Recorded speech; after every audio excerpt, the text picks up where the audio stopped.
Assalamualaikum warahmatullahi wabarakatuh. Nah, sekarang kita masuk ke materi tentang hukum Faraday-nya ya. Jadi, hukum Faraday ini merujuk pada sosok ahli kimia Inggris bernama Michael Faraday yang melakukan penelitian terkait aliran listrik yang terjadi di larutan elektrolit yang nanti dinamakan sebagai elektrolisis. Nah, ada dua hukum Faraday yang akan kita kenal, yang mesti nanti dipahami dengan baik, bahwa 1 mol elektron itu senilai dengan 1 Faraday atau 96.500 Coulomb gitu ya. Nah, apa hukum dari Faraday? Hukum pertama menyebutkan bahwa massa zat yang dibebaskan pada suatu elektrolisis, jadi ini hukumnya, bahwa massa zat yang dibebaskan pada suatu elektrolisis berbanding lurus dengan jumlah listrik yang mengalir. Jadi semakin lama listrik dialirkan, maka nanti massanya juga akan semakin banyak, seperti itu ya. Nah, secara matematis tadi dibuatkan G itu senilai dengan G.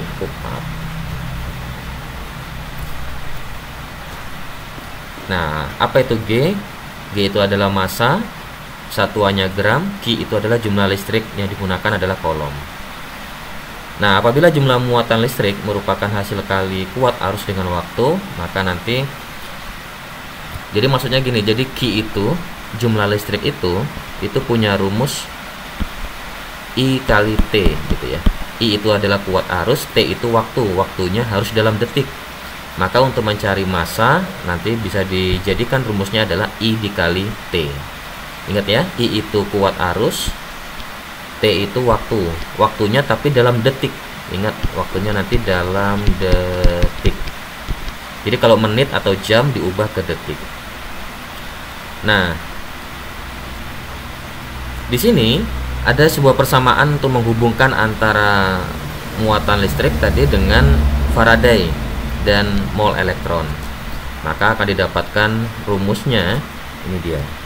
Rumus kita bahwa mol elektron itu senilai dengan I kali T per 96.500 ya, diingat baik-baik. Oke, jadi ini rumusnya, mol elektron itu sama dengan I kali T per 96.500. Oke, dari sini nanti kita akan bermain stokiometri ya. Itu dia hukum Faraday 1. Oke, kita ambilkan contoh di sini. Kita ambilkan contoh nomor 1. Elektrolisis larutan AgNO3 menggunakan elektroda platina dengan kuat arus 5 ampere selama 20 menit. Berapa massa perak yang diendapkan pada katoda? Nah, maka gimana cara menggunakan hukum Faraday untuk menyelesaikan soal ini? Maka yang harus kita lakukan, Bapak menggunakan versi Bapak ya, cara mengerjakannya. Berarti AgNO3 kita buatkan dulu reaksinya. Itu jadinya Ag plus tambah NO3 min. Nah, reaksi di katoda, kan yang ditanya yang di katoda ya, yang ditanya. Berarti katoda aja kita buat reaksinya. Berarti Ag plus ditambah 1 elektron menjadi Ag. Nah, membuat reaksi ini kata kuncinya berarti kita harus paham tentang reaksi elektrolisis ya. Oke, kalau sudah dapat, berarti sekarang kita langkah pertama, kan data yang kita punya adalah kuat arus sama waktu. Berarti langkah pertama yang harus kita cari adalah mol elektron. Berarti mol elektronnya sama dengan I kali T per 96.500. I nya adalah 5 ampere, waktunya 20 menit, berarti 20 kali 60 ya, supaya jadi detik ya, bagi 96.500. Berapa dapatnya ya? Kita cari dulu.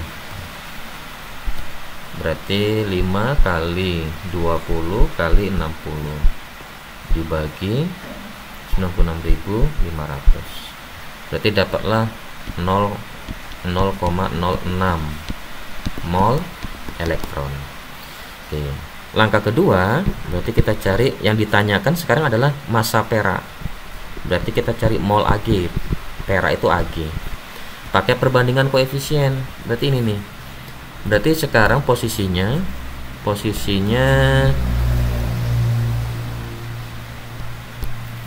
mol elektron kita ini 0,06 itu yang ini nih ya, 0,06.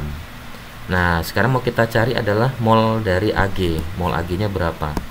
Berarti kan 1/1 kali koefisiennya ya, perbandingan koefisien 1/1 kali 0,06.